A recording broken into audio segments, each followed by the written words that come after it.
when Rakan got banned. He threw his head back. He was not a happy man. Elise, of course, targeted towards Broxah. Alistair off the table. But Thresh is now available for him to pick up. So while he may lose one playmaker, he can grab himself another. It depends whether or not he values that more than, say, something like a Braum or a Tahm Kench, which is very much what Fnatic are likely to go towards, and it appears that he does. All right, Cho'Gath went unpicked and unbanned in game 1, is available. Maokai is as well. It was a phase 1 ban by Fnatic in the last rotation, last ban rather, number 3. And for Fnatic, a lot of priority on this Gragas. Broxah had a great performance on it, and it's the first phase pick here. Yep.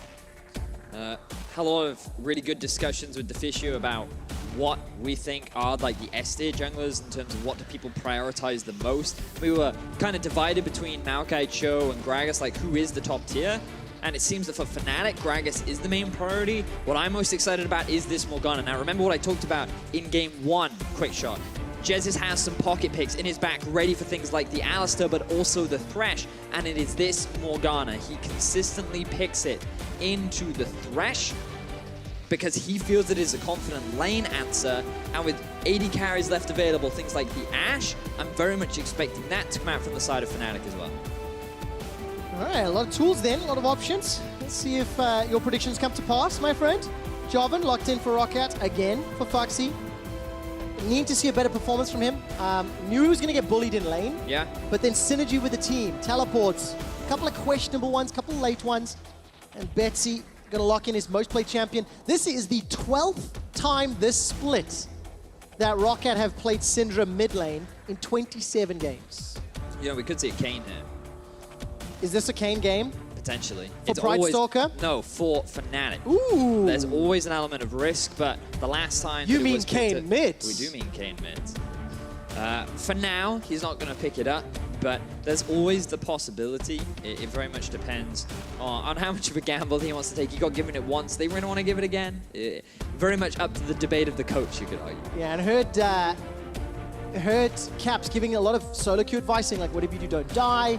Make sure you play safely, use that regen, and an actual fact, they banned that game. They banned. Remember, of course, Pridestalker was the man that debuted it on the EU LCS stage. It wasn't the biggest splash on its debut.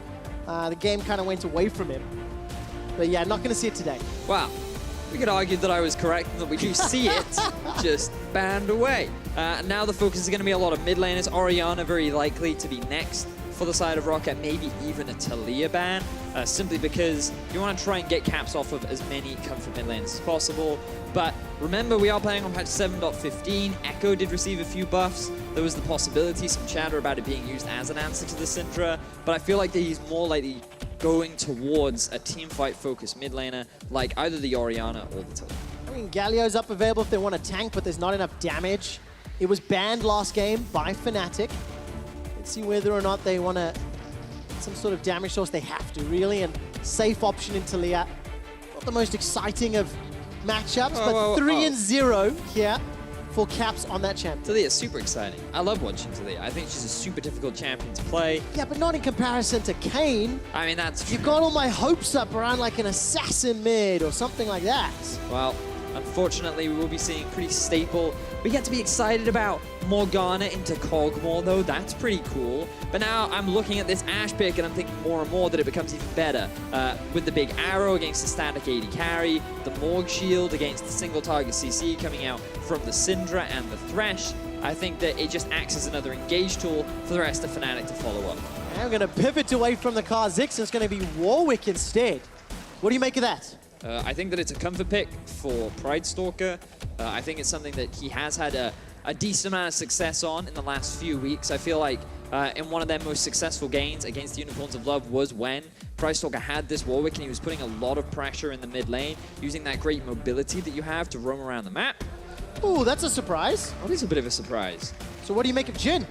So I think you can pick Jhin into very squishy compositions. And when you're going up against a Jarvan, Syndra, Thresh, Kog'Maw, this actually isn't the tankiest of team comps, largely because you're always going to rush a Tiamat.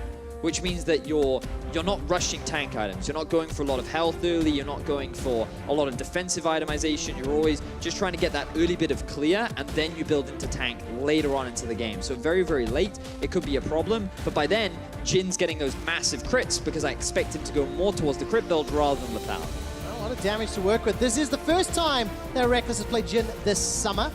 It's been a while since he last played that champion. We've touched on both of these team compositions. Now all of a sudden, it's protect the Kog'Maw. See whether or not Wadid's Thresh can play the lanterns correctly. There's frontline, there's CC. There seems to be some tools here for ROCCAT. What do you think? I'm looking at ROCCAT and I'm thinking, I'd love to see Pridestalker invest a lot of pressure mid lane. I didn't quite catch whether or not Caps is running Cleanse. I think he needs to in this matchup because you want to get this Syndra snowballing. You want to stop Caps roaming around the map and doing what Betsy did in game 1. This early game is going to be extremely important. And for Fnatic, they want to just have as slow a game as possible, whereas I need to see some early game action for ROCCAT.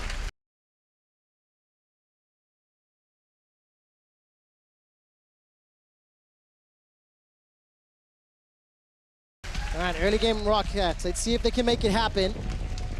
We're loading up into game 2. Fnatic have a 1-0 lead over ROCCAT. This would tie the 2017 head-to-head at 2-2. My eyes definitely going to be on the AD carries. It's a Kog'Maw for Hjarnan. Oh. And just a quick update. For anybody that caught the damage rating video earlier that Pyra introduced, there's an article up on lolesports.com explaining what damage rating is. Rekkles' Tristana damage rating was plus 70%. That's big, by the way. That is gigantic. Let's see whether he can put up some big numbers. All right, Dark Binding onto Wadid. This one's guaranteed. I'm calling it. It lands.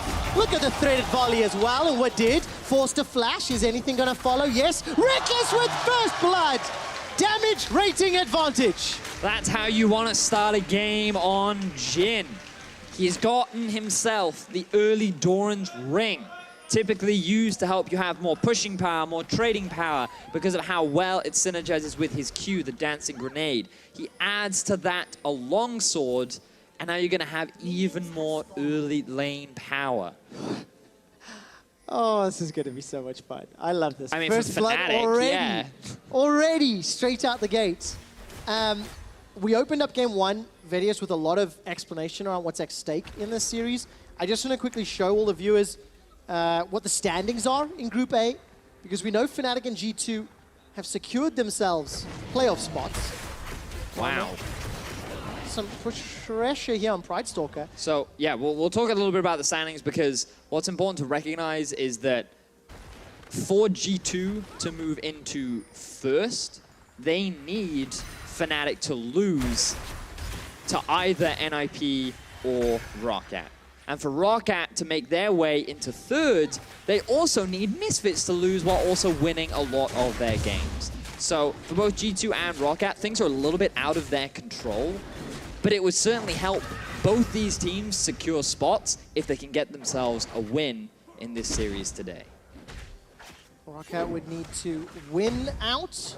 Misfits would need to lose out. Let's see if ROCCAT can do it.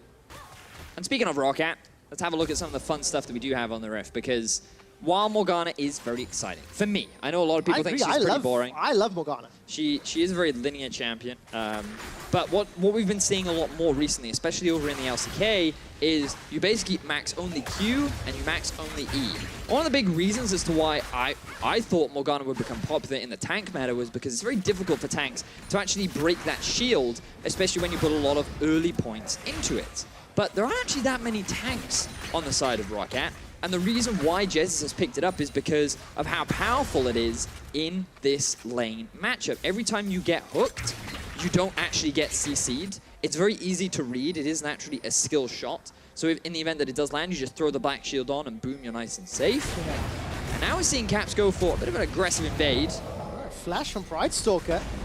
He fancied himself some shots. Flash over the wall from Caps, and the blast going to safety. Luckily that one is still up and available. So it does result in a flash going down for Caps. He's going to need that.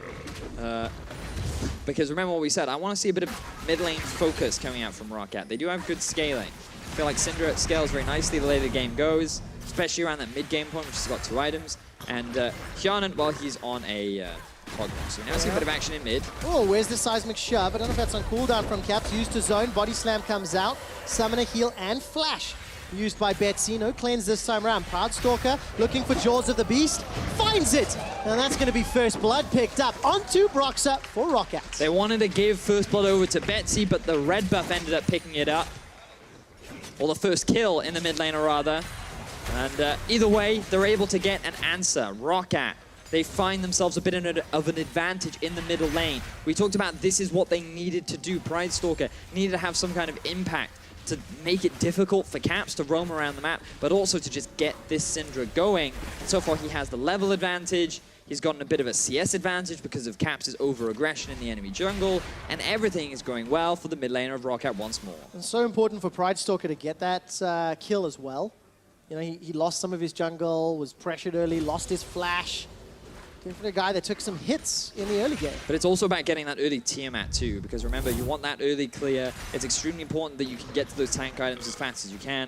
But let's just see how the play actually happened. Betsy got forced literally between a rock and a hard place, where he only had the choice of either getting knocked back or flash. So Caps only had to be patient. But then Broxah used his flash to actually force the engage, and that allowed the great mobility that Pridestalker has to close the gap and end up getting the kill. So ROCCAT returning that first blood. May I ask for permission to have a really lame joke? You may. Caught between a rock, obviously Taliyah, a hard place, obviously the wall of the jungle, yeah, and a fat place. Because of Gragas! Come on, no? Okay. That was weak. All right. Well, it was weak. Okay, fair enough. One clap. I don't know, it made me happy. You're welcome to try, Trevor, but there are you. professionals that are more designed for this job, so don't quit your daytime job, yeah, right? I'll try to take lessons from Freak. He is still the piece de resistance when it comes to lame jokes. Do you just call him a pizza? Anyway. I did. So Berserker's Grease Rush for Hjarnan. This is something that we have seen from a few AD carries, largely because he's going to be maxing the W, and a lot of his early damage does come from the Bio-Arcane Barrage. So by just getting early attack speed, it does inevitably give you more power, but also it gives you more mobility. And that's something that's really important to recognize against big skill shots like the Morgana binding, because as we all know, you could rewrite the Bible in the amount of time that you are locked up in that small bit of CC, so it's important that you're able to avoid it. A lot of crowd control to Jesiz, as long as he's hitting those skill shots, as long as he's hitting those targets. If you look at the mini-map, Wadid being supported by Pridestalker on that invade. He's 6. sOAZ is getting dunked on. Ultimate advantage there for Phaxi, but with flash, as well as that hop from the mini Gnar. A lot of tools for sOAZ to escape. But a much stronger start here for Phaxi. He's +9 CS, starting to win the 1v1. The game hasn't been played around him yet, because of course by this stage in game 1, ROCCAT had already tower dove because they had the Taliyah. Yeah, and also remember that once sOAZ gets that phage, this matchup starts to become a lot more difficult for Phaxi, because then sOAZ can start kiting him around. He's also level 6 now, so there's the risk of a Gnar ultimate too. And this lane will slowly start to go back in the favor of sOAZ, depending on how aggressive Phaxi chooses to play up in the laning phase. But so far, across the board, small advantages being gained for ROCCAT once more. This early lead is in their favor. And that's always a bright spot for any of those ROCCAT fans at home, because when you think back to game 1, they started with this good early game lead, but then they couldn't quite transition it into a solid mid game and close out the game. Talk about those early leads. I do have a quick stat for you if you'd like to hear it. I always love quick stats. Do you see Hjarnan's CS at the moment? I do. Right, he's got +3 on Rekkles. Now this is a kind of a weird one, so stick with me. In the 10 games where Hjarnan has had a CS advantage, as the black shield blocks the death sentence. In the 10 games where Hjarnan has had a CS advantage at 15 minutes, ROCCAT have won 9 of those games, okay? 90% win ratio with the CS lead at 15 minutes. Now let's track his CS at 15 minutes and see whether or not that 90% ratio can tip the odds in their favor. So last game, what you're telling me is he was in a deficit, or is this up until? He was in a deficit. There we go. And of course, he didn't have the lead, so it did not impact that. So it's all on Hjarnan, is what QuickShot is saying. All of the pressure is on that man. So we will certainly track that as the game progresses. Want to go back and look at some of the items that have been completed, because Tiamat now finished for Pridestalker. The the book, I always forget the name of it, Lost Chapter. It gives you mana, really good first item on Syndra, and having it over your lane opponent is absolutely massive too, because the mana advantage and the bit of AP that you get, extremely powerful at just giving you an edge during the 1 versus 1 laning phases. We do see Phaxi missing the EQ. Yeah, sOAZ not going to be under threat. Manages to get a little bit hyper, charging up that Rage Barn. If you look at the minimap, Caps is coming up, threaded volley. Sorry, his Weaver's Wall is available. That's what would allow him to tower dive. So I was trying to go with that. But Caps, of course, the man that was the recipient of that gank early on, after trying to kill Betsy, he's down 15, correction, 20 CS at this time. And this is why it was a massive mistake from Caps too. He tried so hard to deny Pridestalker early jungling that it cost him so much in the early laning phase, and then his jungler died as well. So Betsy not only has the item advantage, but he always has consistent pressure in mid lane too, and so Caps doesn't have the freedom to make the same sort of plays that Betsy did in game 1. Betsy traditionally has not had strong laning phases. He's actually struggled a little bit throughout the course of the Summer Split. Something we said in game number 1. Betsy on the Syndra has averaged +2 CS at 15 minutes on what is a very lane-dominant Syndra. Let's see if he can get a better record this time with all of that help that was enabled by Pridestalker, who got his Tiamat, working towards that red smite upgrade, and just clearing his jungle at 10 minutes. We've got ourselves an even game here, Vedius. Yeah, so far, which is always good for ROCCAT.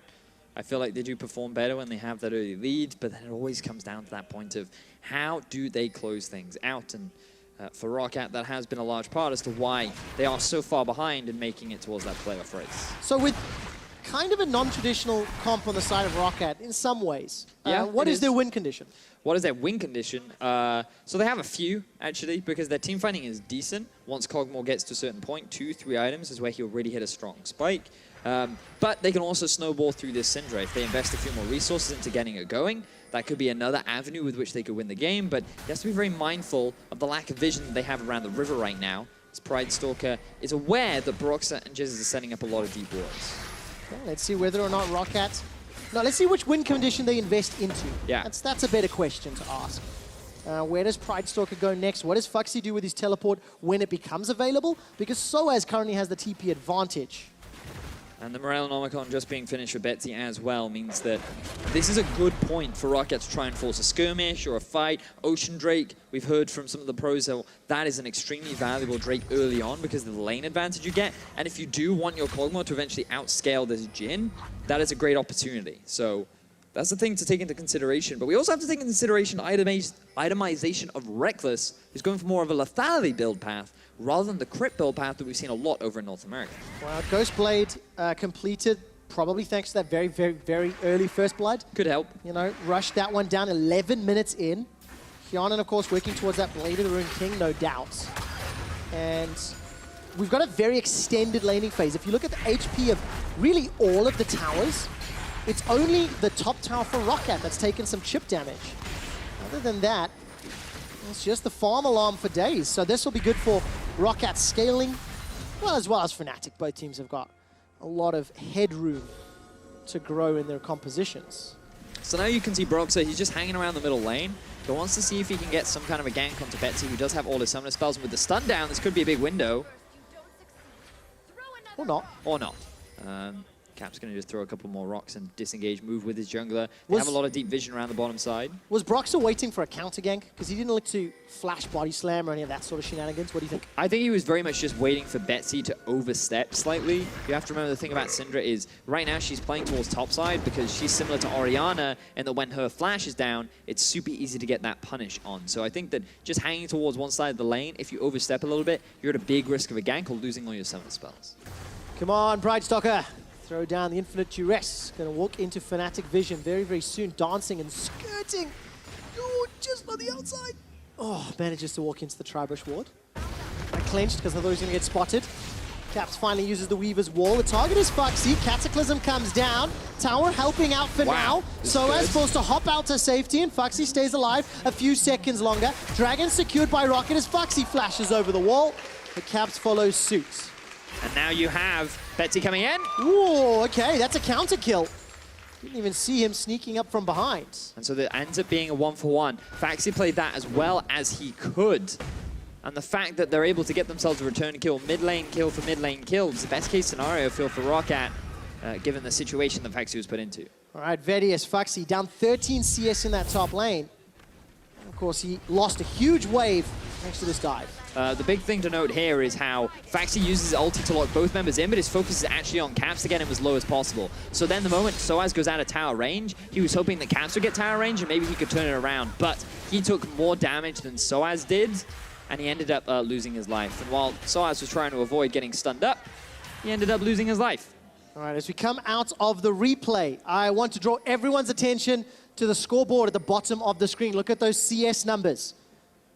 I can't talk about the top and the mid lane, but what I want to talk about is Hjarnan. He's got +2 CS, but the wave is being pushed away. There's 35 seconds for him to increase his win percentage chance to 90%. But he's waiting in base. QuickShot. He wants to get his Blade of the Ruin King. He's not going to be able to get this wave, and that means that he is likely going to be guaranteed to lose that farm advantage.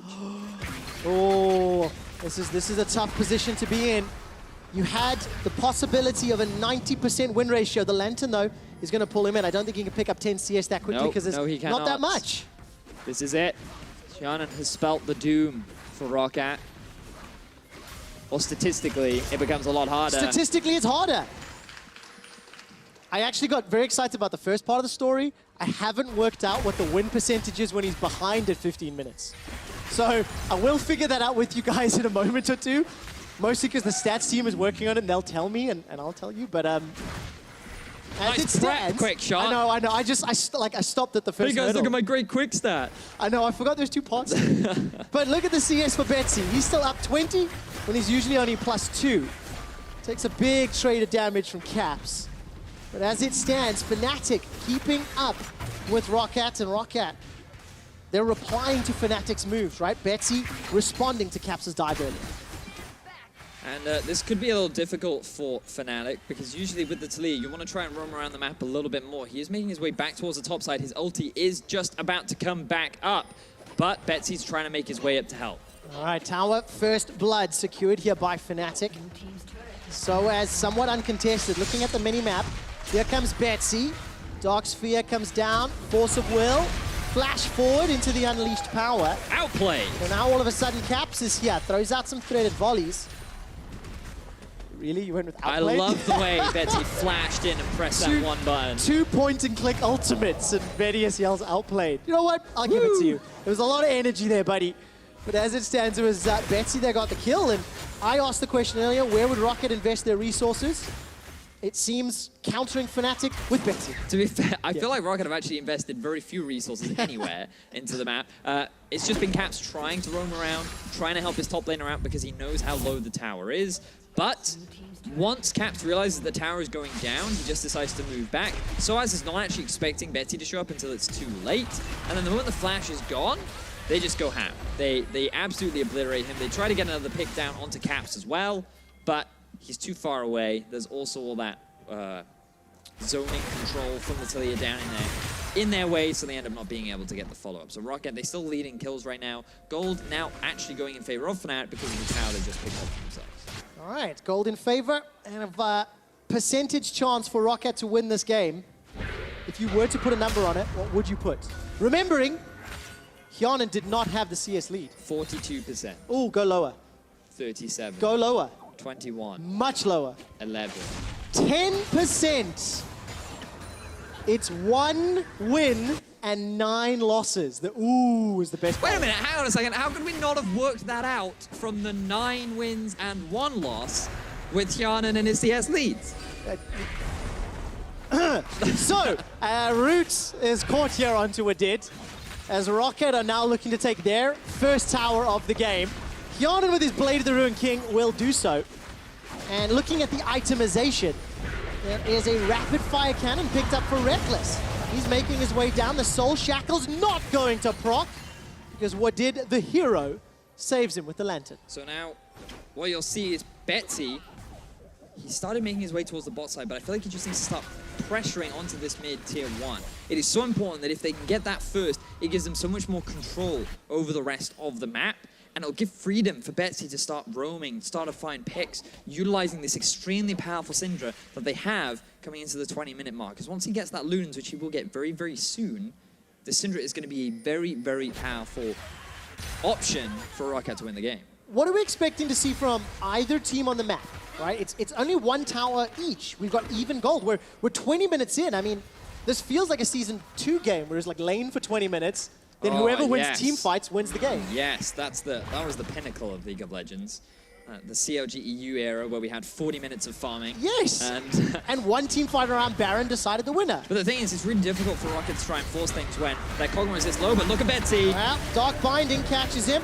Summoning heal by some time. Rekkles just delaying that shot before the curtain call comes out. And there's the power of Dark Binding. You're caught up for literally days. You can see him digging his own grave. He had enough time because of how long he was CC'd in there. The rest of Fnatic followed up. 5 members in the mid. There is no answer from ROCCAT, and this is going to be 2 towers very swiftly going in favor of Fnatic. Oh, so nicely done. ROCCAT, however, will get at least one reply in the top lane. Hjarnan's got enough time, and there's no one here to contest. But this will mean Fnatic can pick themselves up their own Ocean Drake. It's 1 for 1. They each had 1 Mountain Drake in the last game. It's all fair. Yep. Baron now is available. I feel like they're going to take this gamble. QuickShot. Ooh. This seems risky. They don't know, though. They actually have no idea. An Inkling will be coming out, or should be coming out from the side of Fnatic. All right, Pridestalker's up on the front lane. Are ROCCAT seriously going to sneak yet another Baron? It just seems like ROCCAT are able to read the map, but Weaver's wall comes down. That's going to lock ROCCAT. They know. Fnatic making their way forward. 2,000 hit points. Baron should be safe. If the smite comes down, Pridestalker, will you win it? Yes, he will. Deadly Flourish comes down from Rekkles, and now Betsy unleashes power onto Broxah. He flashes away from the CC. Betsy gets caught out and dropped down by Rekkles, who's on a killing spree. But Fnatic lose Baron, and they only get 1 kill in reply. Betsy, he just tries to get some kind of cleanup kills on the back end as Fnatic continue the chase onto ROCCAT. He didn't need to be there, but it doesn't matter. It's a worthy sacrifice for the overall gains of ROCCAT as they walk away with an extremely early Baron. Fantastic decision-making there, and this is the potential that ROCCAT do have. If they work together, if they are more aligned in what they want to achieve, you can see the fruits of their labor. All year long, Fnatic have had the worst Baron control against ROCCAT. Rekkles will get run down here. Hjarnan just needs 1 more shot. The barrel from Broxah saves Rekkles' life. He yells, "I've got you, brother." And Hjarnan decided to be conservative with his heal. If he'd used it, he would have been able to close the gap, get that last auto in. But instead, they don't get the kill, but they don't care. They've got the pressure. They have the Baron. They're making their way up top lane, and they're going to start heading onto that Tier 2 tower. All right, Tier 2 tower is the target for Hjarnan and Wadid. I was mentioning it a moment ago. ROCCAT have been able to secure 13 Barons against Fnatic this year, while Fnatic have been able to pick up 6. Of course, that is helped out by the fact that ROCCAT have won 2 of the 3 previous series they've played. Baron's going to be a tool in that arsenal. And Wadid looking for those hooks, looking for targets to lock down. All right, Baron-empowered minions means Betsy, Phaxi, the rest of ROCCAT going to knock over this mid-outer turret. sOAZ trying to do some reply on the bottom, does so. That Rift Herald being summoned, I wasn't quite sure what that was, or teleport, couldn't see. Either way, Betsy gets chunked down by Caps. That threaded volley doing a lot of damage. Leandri's Torment chunking him down. And as it stands, ROCCAT backing away. This time the death sentence hits, but there's no damage, Vedius. There's no one to follow up. Wadid doesn't have the support of the rest of his team. And he's tagged by a bunch of skill shots before Jesiz finally takes him out. Teleport comes down from Phaxi. This is getting weird. Infinite duress, not going to be able to lock down Caps. Jesiz is going to get killed as the Soul Shackle stuns too. Now Pridestalker's running for his life. sOAZ hops over Hjarnan's head, looking to get that Mega Gnar bar firing up. Hjarnan, no crash, remember. He's going to get rooted by a deadly flourish, and Rekkles gets his 4th kill of the game.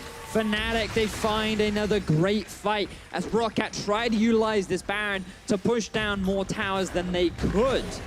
Every time Fnatic are finding these great fights, they did it in game 1, they're continuing to do it in game 2. They will always punish you every time you try to make something happen because they're so good at being able to trade things with their great ability to read the map. Just feels like game 1 again. Baron for ROCCAT, they get caught out in some team fight scenario they didn't expect. Fnatic just do a great job of punishing ROCCAT. So they get their second dragon, they push that gold lead, and even the game is still close. Look at this setup here. And look at the rest of the team of ROCCAT too, because they don't decide to follow up on that. They don't decide to fight until now.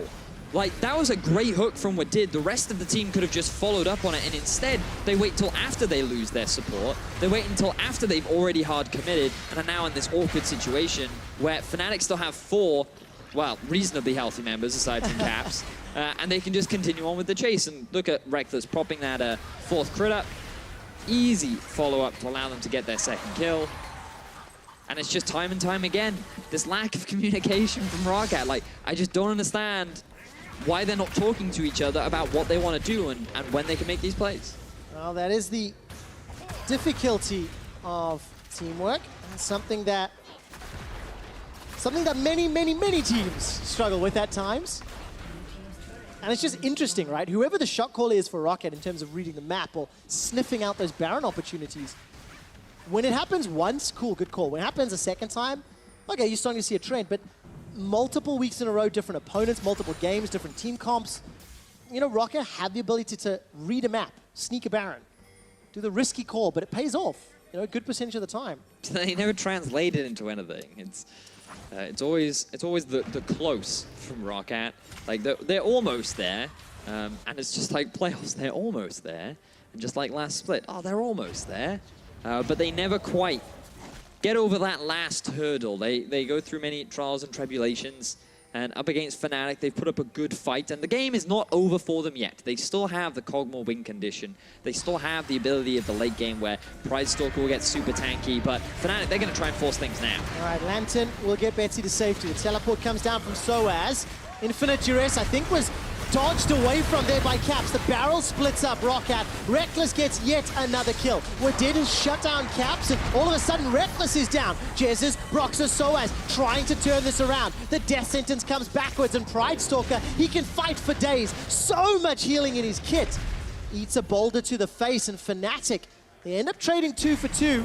Death sentence almost tagging sOAZ. Ends up being carry for carry in the end. All of the front lines still available for both squads, but they're not able to turn it into any objectives. Really impressive how both of the front lines of each team can get onto the backline, but they can't peel for their own backline. And when we actually get into the replay, we can see how they were able to dissect it, because one of the big things was really good side steps from Caps, but because of his positioning, it made it super easy for Pridestalker to dive onto the backline. And this is why Betsy's forced into a really difficult situation with another great wall from Caps. Look at how easy it is to get onto the backline. He doesn't have the support, but neither does Hjarnan or Betsy. So they end up dropping on the back end. Really good flank from Phaxi once again. And then you just end up in this tank versus tank situation where no one's really going to die. You think that they might, but they can't really turn it into anything significant. And we still have a super even game. Even on gold, nearly even on kills, dragons as well. You can see at the bottom of your screen some of Fnatic's records this year. Great goal difference at 20 minutes. Ridiculous KDA for Rekkles. Another great game. He's 5-1-1 right now. Broxah is currently the First Blood King. Just huge impact. This series, not so much, but up till this series, he's had a great record and great early game. Yeah. Fnatic, they certainly hold a lot of records, and they have had a fantastic split overall. We talked a lot about how they want to make up for the blemish on their records. ROCCAT did hand them their first loss of the split, and they want to make that their last as the Baron is being kicked off by Fnatic. All right, this seismic shove catches out Wadid. He's able to get the box down barrel. Not being focused yet by Fnatic. Teleport's available for Phaxi. Do they decide to fight 4v5? They've lost their support. They've lost some of their peel. Betsy's coming in. Phaxi TPing in north of the fight. Looking at the river. Fnatic want to try challenge. Great seismic shove, but it's Hjarnan. He's caught out, stunned out, not dead yet. Whoa! Just to take down sOAZ. Hjarnan's still alive, but very, very low. Curtain is called. Phaxi goes down. Second and third shot tags. Pridestalker, number 4 goes wide. Weaver's Wall comes out and caps. Manages to find Hjarnan. The Acafian surprise won't kill anyone today. And Fnatic go 1 for 2. And ROCCAT looked extremely good in the second half of that fight with a multi-man stun. Phaxi looked like he was going to get a great multi-man ultimate off too, but the disengage power from Fnatic's composition, the Morgana, the Taliyah, they're able to get the turnaround and they still end up winning the fight overall. But fortunately for ROCCAT, the Baron does not go down. They're still holding on to this relatively close gold lead and playing towards the Kog'Maw win condition. You're seeing the amount of damage that he can throw out, but you're also seeing how much damage Rekkles can do when he's able to get onto these squishy targets, because Broxah knocks them in, he just shuts them down. Wadid doesn't have a huge amount of armor, and just watch how Rekkles goes and pop. Picks himself up his first kill. They have 5 members, and they're very mindful of the fact that sOAZ also has his ulti ready. So TP, definitely very risky. Really good predict from Caps as well, where he's going to get this really good knockback. But then you're going to see on the backline this great stun coming out from Betsy to just dissuade the rest of Fnatic. You think, oh, this could be really good here, but Hjarnan is too low to get involved in the fight once more. Betsy is zoned away because he doesn't have anything left in the tank, and then Fnatic end up cleaning up. There's just 2 things I noticed there as well. I missed during the original call, sOAZ catching Hjarnan against the wall. And also, we talked about communication and problems on the ROCCAT side. Fnatic, that TP came down and they swarmed. Yes. They absolutely swarmed. No confusion on what to prioritize. All right, Dark Binding finds Hjarnan, gets caught by the shove, barrels backwards as well. Man, that chain CC is... Oh, I hate this word. It's disgusting. It is. It was very well played by Fnatic. CC after CC, the setup was nice. They killed the hyper carry for ROCCAT, and now the damage is lacking. Fnatic feel confident. They're making their way over to the Baron. Phaxi doesn't have TP, and there is a wall standing between ROCCAT and the Baron. So good. Pridestalker's flashed in, not going to be able to pick it up with a smite. He managed to, or he decided to use the Infinite Duration flash combo, and Fnatic, such a genius use of that Weaver's Wall. So you can see here the pick. How does it all begin? Dark Binding. Bloop. Boom. The massive hitbox, the knockback from Taliyah, the follow-up chain stun from Rekkles into the Gragas barrel. It's the combination. I actually want to play it. I actually want to play Morgana Jhin. It looks so fun. Because a Deadly Flourish or a Dark Binding. Ridiculous range, ridiculous route. And then you just deaded someone. Yeah, it's a great combo. And especially when you're this fed on a Jhin. 8-1 and 3 right now. The thing about this build is, remember, very squishy targets. He's got a bit of a combo between the two of the early game power from the Ghost Blade and then transitioning more into this scaling build. And this really works because he gets so much bonus AD. Right now he's sitting on 538 attack downs. Those crits hit hard. Oh, and it's not just the 4th shot that crits too, like his other attacks can't crit. But that 4th one, that's the real kicker. Damage on the other end, of course. Hjarnan's got his 3rd damage item, that Rage Blade, gone for a QSS. Definitely needs it against that CC. Black Shield will protect Jez's life for now. There's Fnatic, Baron buff, 2 minutes remaining as they're sieging out the base. We're smelling a 2-0. Remember, Hjarnan did not have the CS advantage. Their win percentage down to 10%. sOAZ gets caught out. A little bit out of position.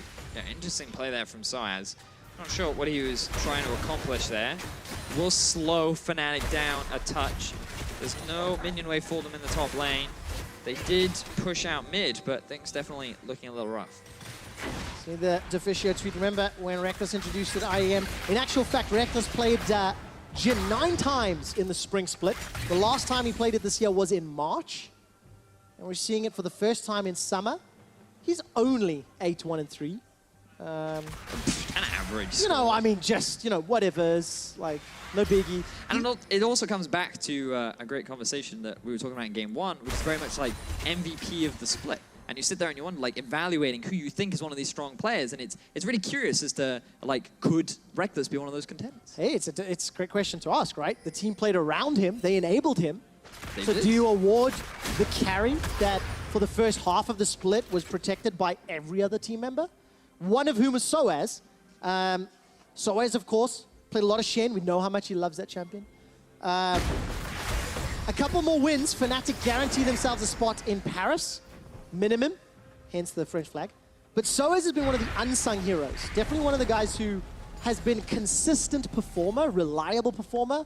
Maybe not the most flashy. Yeah. But you can see that, like, the highest damage rating. So that means amongst all of the champions he plays, you can, on average, expect sOAZ to deal 24% more damage on a respective champion than some of the opponents, sometimes a lot higher. And this guy does have a deep champion pool. He's always been praised for his ability to have such versatility.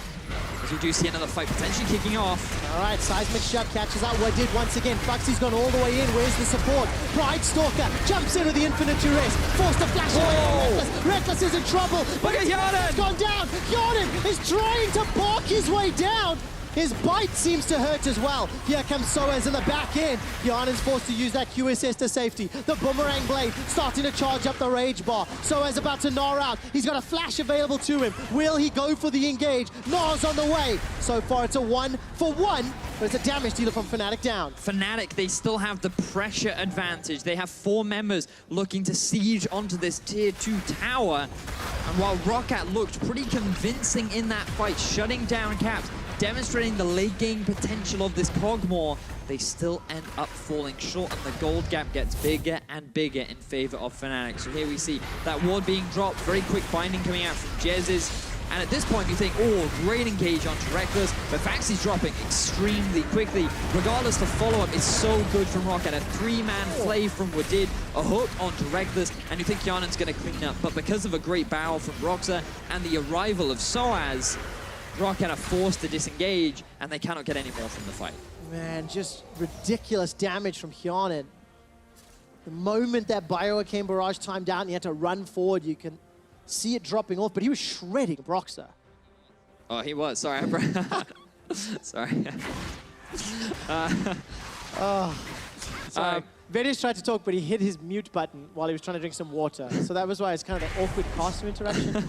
But anyways, Hjarnan on that Kog'Maw. Can I have a drink now? Are you You're allowed to. No, okay, you go. fine. I got you, right? Hjarnan on Kog'Maw, he really wants Fnatic to be kind of jumping on him, because what you saw with Phaxi engaging means Hjarnan needs to run forward. And while Kog'Maw's running forward, the amount of damage he can deal is reduced. Ideally, he wants to kite back a little bit, right? I mean, ideally he wants to stand still and just be a little turret, right? But they're never going to let him do that, especially when there's so much like CC and displacement on the side of Fnatic.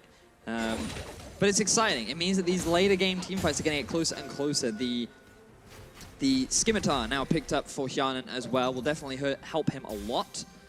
Give him that extra bit of mobility. If he gets caught by a Dark Binding, he's less likely to die than what he was before. I am glad you bring up some of the items, Vedius, because I've not mentioned them in a while, and it's kind of my responsibility. It's all right. Adaptive Helm for sOAZ. I don't really know how long Caps has had that Magi Soul Stealer. Currently on 2 stacks. Not gonna lie, I didn't see it myself. The Weaver's Wall comes down. Hjarnan has Flash available. Dark Binding catches down onto Wadid, followed up as well by another route. Pridestalker, where's the infinite duress? He needs to find a target to lock down. sOAZ about to Gnar out. The goal difference at this stage means nothing. And we have to track summoner spells as well as HP on Hjarnan, Rekkles, and Cap, some of the primary damage dealers. I mean, we also have to track the engages from Phaxi, because that was bad. He went over the wall when no one could follow him. He used his ulti onto a Gnar, and then he just jumped out. So now, Baron gonna be spawning, Elder Drake already alive. Question is, can ROCCAT clear this fast enough and make their way up to the Baron fast enough to challenge Fnatic? Oh, Elder Dragon's gonna get secured by ROCCAT. Remember, Fnatic, not exactly the fastest of Baron teams, but they've got more than enough time. Trading Baron for Elder. What do you prefer and why? Go. I much prefer the Baron. I think it gives so many more sieging opportunities. It's so much harder to forcify onto a Baroned up team because of the Baron empowered minions. And it just means breaking into the base doesn't rely on you winning a big fight. That's why ROCCAT right now is just trying to force it as they set up a bit of a trap in Fnatic's jungle. What about a 4-item Kog'Maw and Elder and Hurricane? Yeah, that's a 5-item Jhin, who's level 18, and he crits a lot. Like, Aaron, let me check how much bonus AD he has, because it's 762. Bonus AD? Well, he has a lot of AD. Sorry, that's his total AD. I apologize. He has more AP than Caps does. Like, that's insane. That's a lot of AD, QuickShot. That's a lot. How much AP does Caps have? He has 574. What you're saying is they hurt. He has a death cap, and he has less than the Jhin. Well, Jhin is pretty much going to one-shot anybody if he can get in range. And there's so many tools for Fnatic to defend Rekkles. I asked about 25 minutes ago what the win conditions were. How has it changed now? It's the 2 AD carries. It's pretty much all about who can kill the front line first, who gets the better engage, who dies, Rekkles or Hjarnan. You just said 3 things, man. Well, all right, Roots catches on Pridestalker, but the Dark Binding doesn't. And can I summarize, if I summarize correctly? Yeah, go. Which AD carry can stay alive in the fight longer? Yes. Okay, let's see whether or not Fnatic can surround and swarm ROCCAT. Look at the minimap. Capped with the Weaver's Wall. He has the ability to close the gate on ROCCAT. The Lantern will pull Betsy forward, and Pridestalker is the current target. Infinite Duress is available to him as he gets caught by that 4th crit. Teleport coming down from Phaxi. He's now backed away. Caps has closed the door. Phaxi engaged with the flag and drag. Hjarnan moving forward. Flash and heal available to him. sOAZ gets chunked down. He flashes to safety. Gnar up. Nobody's died. Seismic shove. Tags onto Phaxi. He flags and drags out. Deadly flourish. Rooted. Flash. Binding. Still not dead. Death sentence onto Jesiz. That's a 2-man play. Caps flashes on the wall. Hjarnan's going forward. He hasn't got anyone yet. He's still alive. How is he still alive? ROCCAT get the 1 kill and they get away. Not yet. Hjarnan survives, 150 HP. Cabs with the threaded volleys. Betsy, look at him! Not gonna find the kill though. Threaded volley falling short. Oh, the lantern! Over the wall. How is nobody else dead? But look, Fnatic, they have priority over mid. They have the Baron buff too. They're just gonna try and run it into the base of ROCCAT. Vedius, the win condition. Whose AD carry survives sOAZ. longer? What if both AD carries are alive? sOAZ looking for Wadid. Rekkles, no flash available. He crits down. That's another kill, but it's at the cost of Caps' life. AD carries are still alive, Vedius. And Betsy, he gets away with his life, but a lot of damage was done to the base of ROCCAT. Both AD carries live after that insanely drawn-out fight, but it is still Fnatic that come out on top. I don't know how I'm meant to play fights like that. There are too many things to talk about. You talk, and then you breathe, and then you talk, and then you breathe, and then it's my job to figure out how either team wins the next fight. Vedius, on both sides of the rift, teams have 1 summoner spell. Exhaust for Jesiz and Smite for Pridestalker. Everything else was used. Yeah, let's look at where everything was used, right? So Rekkles very early uses ulti to allow both Caps and sOAZ to join the fight. Pridestalker is forced to use his ulti right at the start of the fight.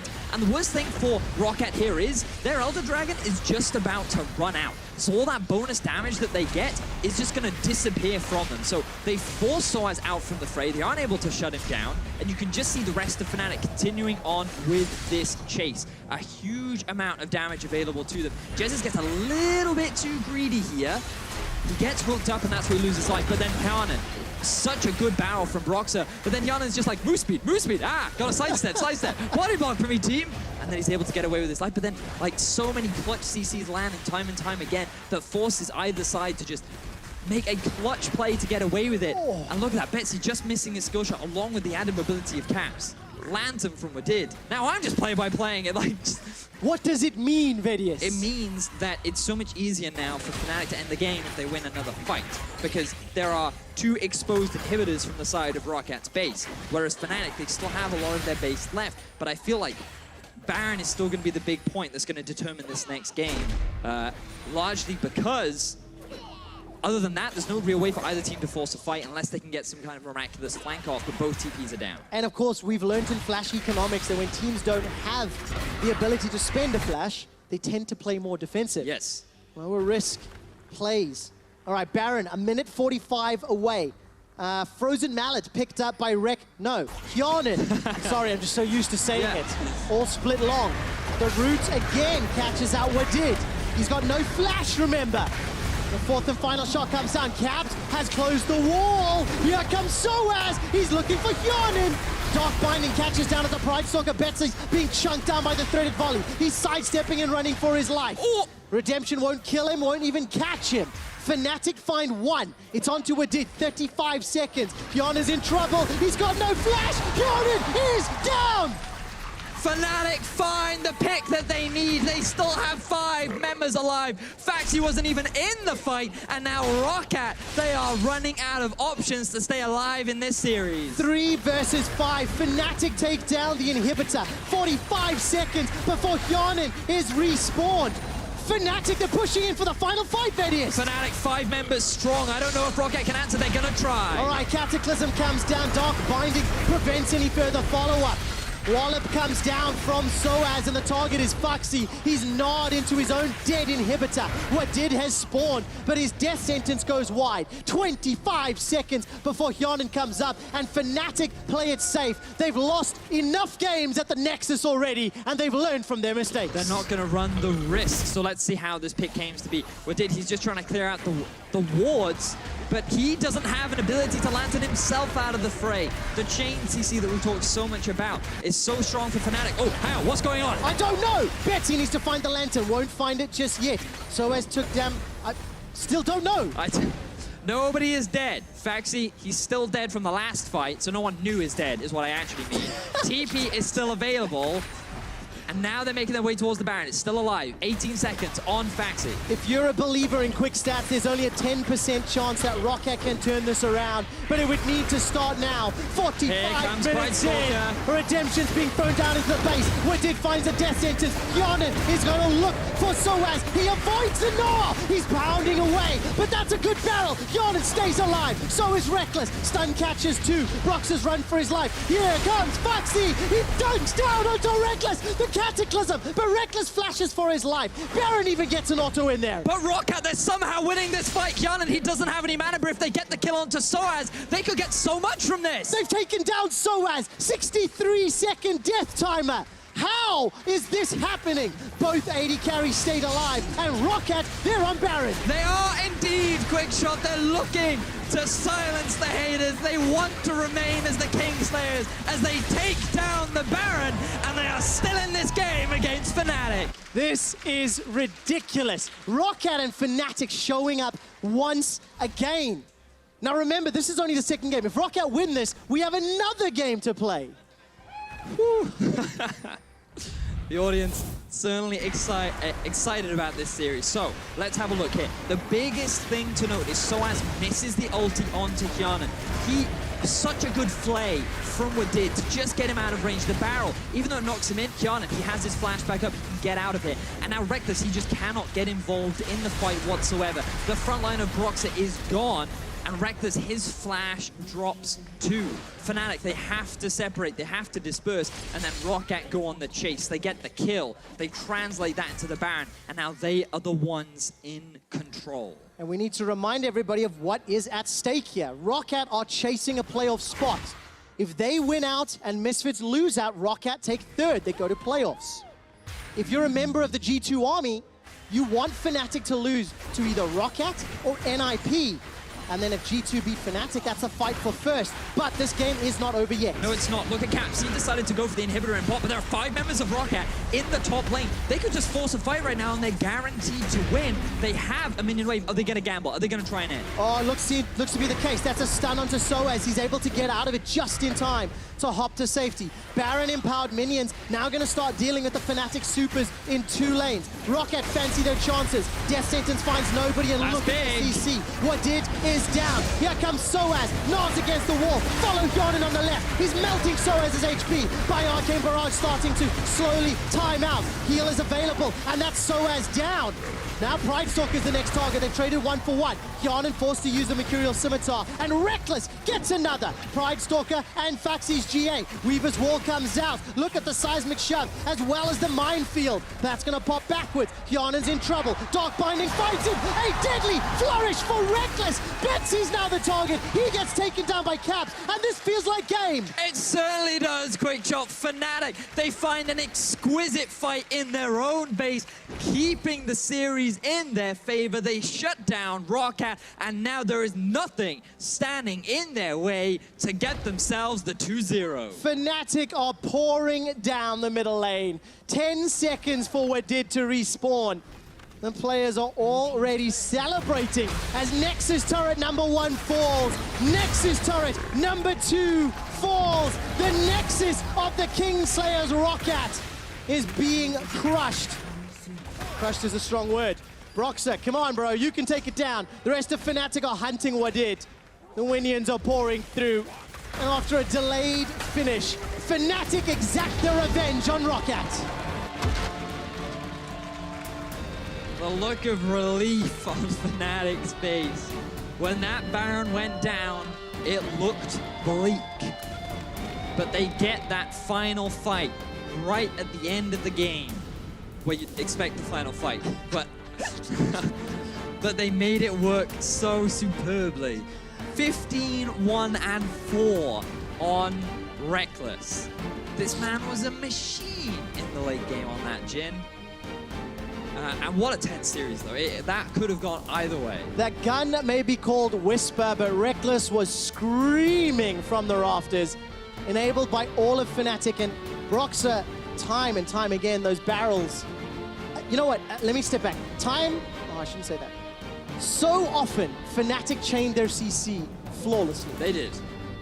And that, to me, felt like the pivotal, like the game changer. Every time one CC landed, it never felt like someone got away. But also, it became extremely difficult for ROCCAT to really ever kill a single member of Fnatic and then turn that into a multi-team kill. Like, just bear in mind, the overall kill score of that game at the very end of it was 23 for Fnatic and 13 for ROCCAT. They never really got a full 5v5 team win. They never really were able to shut down all the members of Fnatic, and it was just thanks to their composition, the Morgana, the Taliyah, the Gragas, so many disengage tools that made it incredibly difficult for ROCCAT to just keep chasing with the comp that they had. Heartbreaking scene there as Wadid put on his hoodie and walked away. You think about ROCCAT this series, they fought hard. They did. They could have, maybe should have, won game 1. They had opportunities in game 2. A 22-minute Baron. A 46-minute Baron. And there's just something in that last gear, something in that last step that is not clicking for ROCCAT. Nope. A part of me thinks it's experience. A part of me thinks that it's just coordination. This team just can't seem to click. And it is unfortunate because I'm sure the fans, they always get extremely excited when they see these glimmers of hope. But then when it actually comes down to it, when that final decision has to be made, they crumble. They can't execute. They cannot make it happen, and they don't translate it into a win. And something you kept saying throughout the series, communication seems to be one of the big, one of the big blockers. Yeah. Blocker's a good word. Whereas for Fnatic, on the other hand, just really good coordination, like the chain CC, the rallying around the TP is one of the most visual explanations of clear, calm communication. Yeah. Who would you vote for player of the series? Player of the series? It was, I don't know. I was asked in the game, and I was like... I actually swore at production. I was like, no, can't ask me this right now. But we did have to vote. Who did you vote for? I think I voted for Rekkles. You did? Oh, fantastic, because he's actually the player of the series. Rekkles, of course, managed to have great performances. That Jhin pulled it up for the first time in summer. 26-4-8. Man, who has him on fantasy? Well done on your win this week. That's pretty much what it boils down to. Oh, yeah. You get bonus points for getting 10 kills in a game, right? You do indeed. That's pretty nice. And only dying once in that game, a 48-minute game. It's insane. Caps and Broxah are busy getting their microphones as we speak. So congratulations to Fnatic. They keep that first place seed almost guaranteed because they need to lose to both G2 and NiP in order to lose first. And remember, NiP beat ROCCAT, so it only gets harder from here for Fnatic. if you believe Vedius. Fnatic got the win after a crazy end to the series. Let's head over to Pyra, who's talking to the jungler and mid laner. Thank you very much, QuickShot. Crazy series, I don't even think begins to describe it. Guys, that was the closest 2-0 I've ever seen. How do you feel after having to come back twice holding on against ROCCAT? I think it's pretty hard to describe this feeling. Like, this series was completely crazy and super close. And I think in the end, all of us were pretty scared of losing last game. Like, it was extremely close, and if it went just a little bit wrong, then it would suck pretty hard and they would end the game. But I think we were pretty good at staying calm and just pull it together in the end.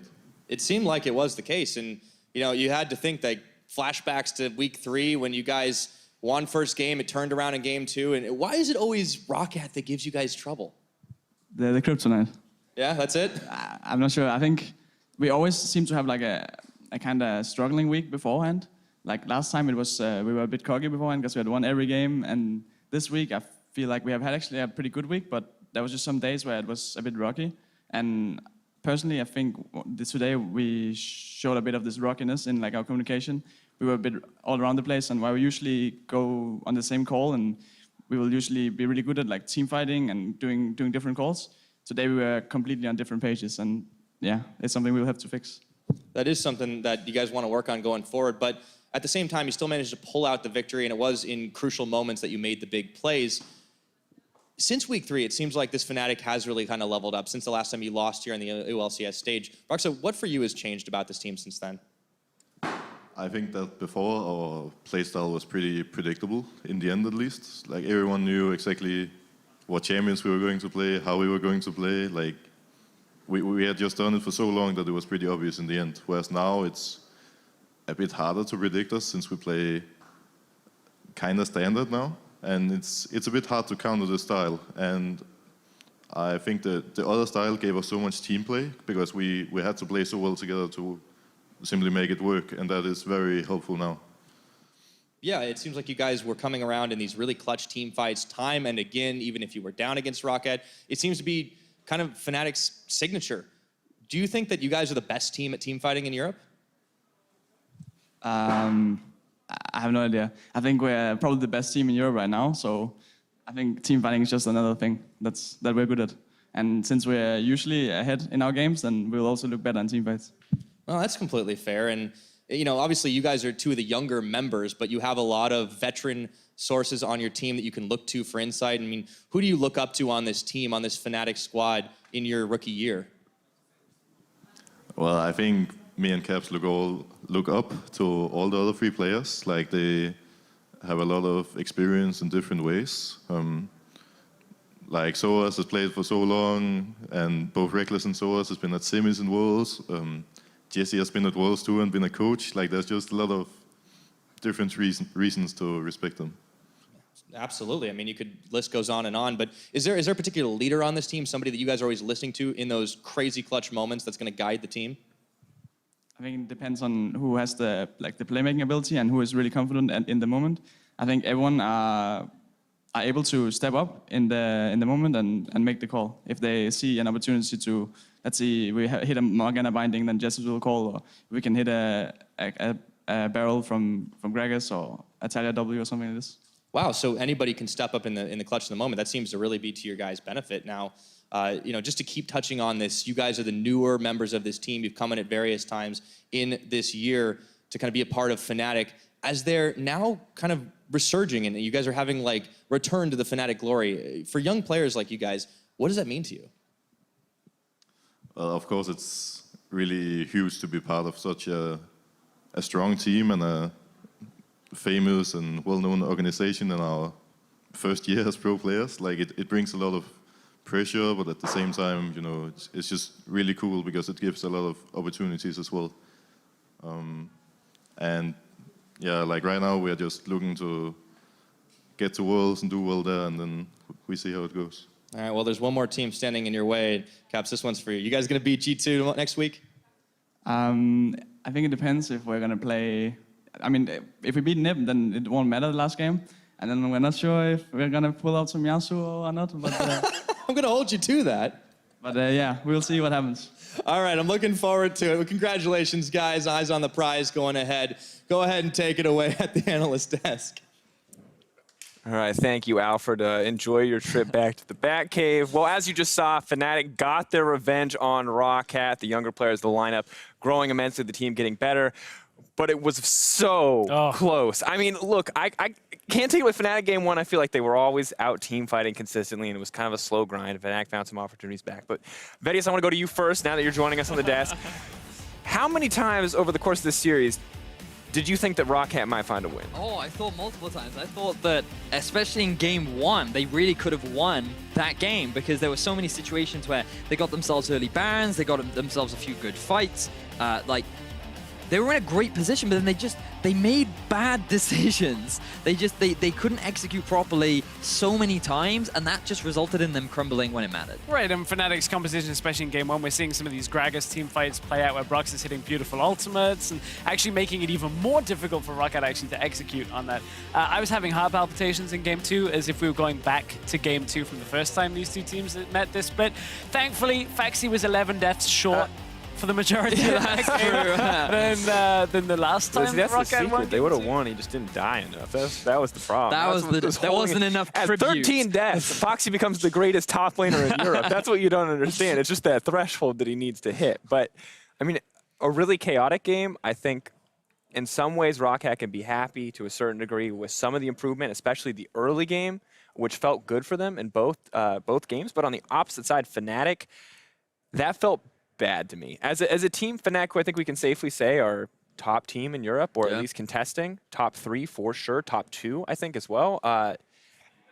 Dropping games like that, playing sloppy like that, that's not what we want, what they want to be seeing, and not what we want to be seeing either as we get closer. So I challenge that a little bit, only because in game one, I think that composition didn't involve any sort of early game advantages, and ROCCAT played really well. They did. They utilized the Taliyah really well. Their Kha'Zix game was impressive. I thought that ROCCAT overall played the early portions effectively. But then when the mid game came, we saw that Fnatic were the better team fighters. They utilized their composition the way it was supposed to be.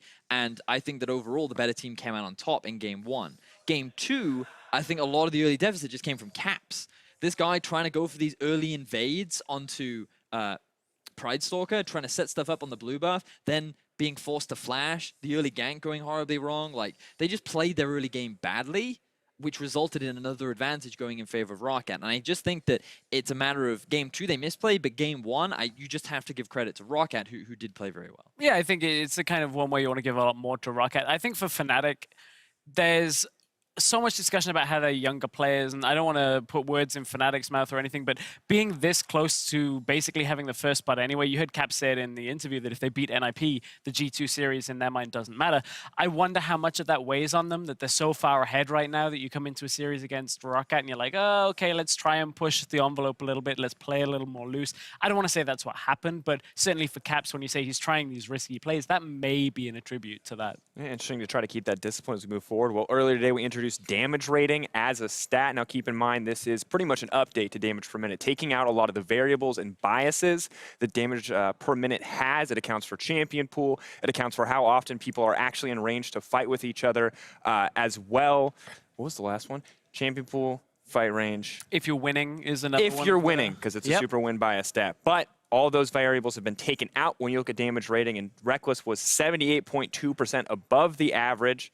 And additionally, on the opposite side, Hjarnan with a similarly surprising number, 69.5% above the average for AD carries in similar situations. So I have to say, amazing standout performances on both sides. Rekkles, I think, very deserved player of the series, but Hjarnan as well, kind of making his mark. Yeah, both AD carries looking very strong in this. Game two basically boiled down.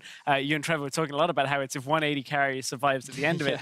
I think my favorite thing about this is Rekkles is rank 1 in Europe for damage rating as it is. The average is 14.8% damage rating. That's significant. He's doing 14.8% more damage on his champions than just about everybody else that you expect from. This game is like 70% plus. That's how monstrous this guy was on an AD carry. And I mean, it makes sense. They're fighting literally constantly. Yeah. I mean, the amount of times, or the amount of opportunities this guy has to do damage is through the roof, and he's consistently fighting every time. But it was not just about Fnatic ROCCAT.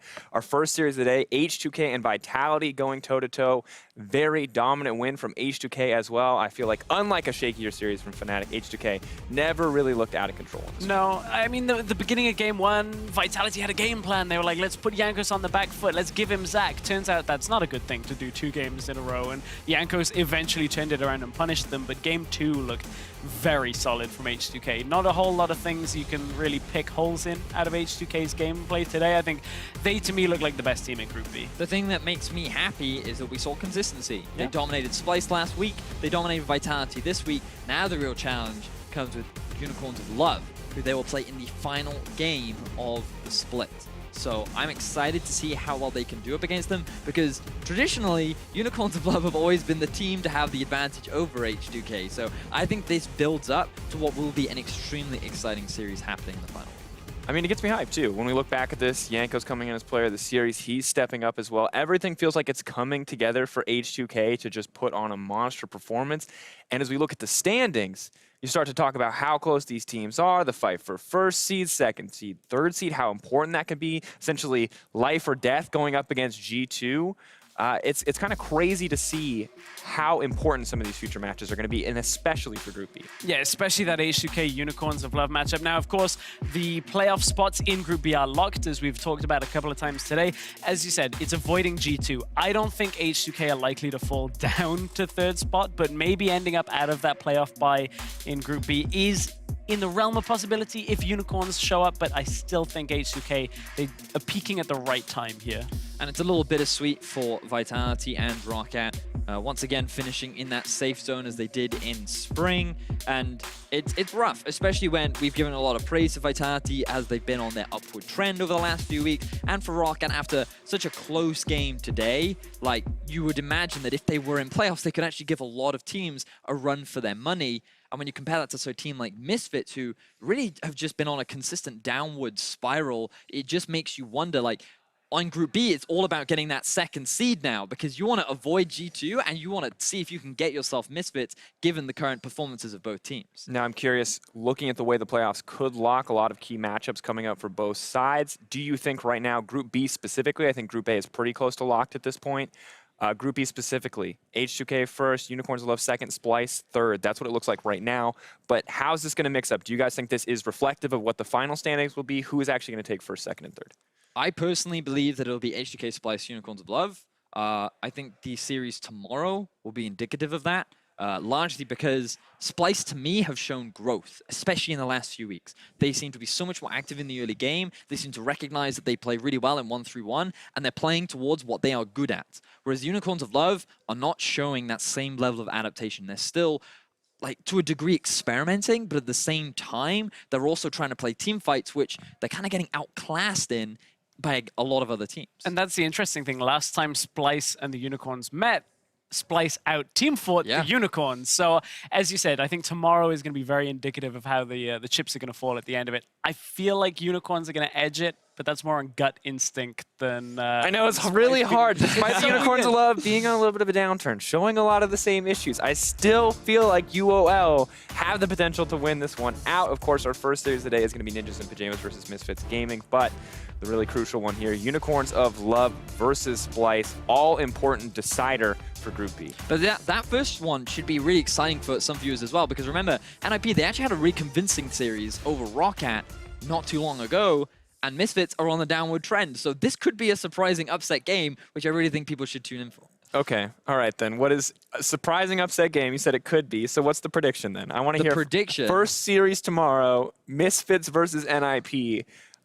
Do NIP get a game? Because NIP beat ROCCAT, they looked clean, I'll give them that. But this is bold, to come in from, hey, you beat the 4th seed, to hey, you're just now immediately contesting top teams. But I think the biggest thing about them is that they went from getting early leads and not being able to translate them into showing that against ROCCAT, they could do that.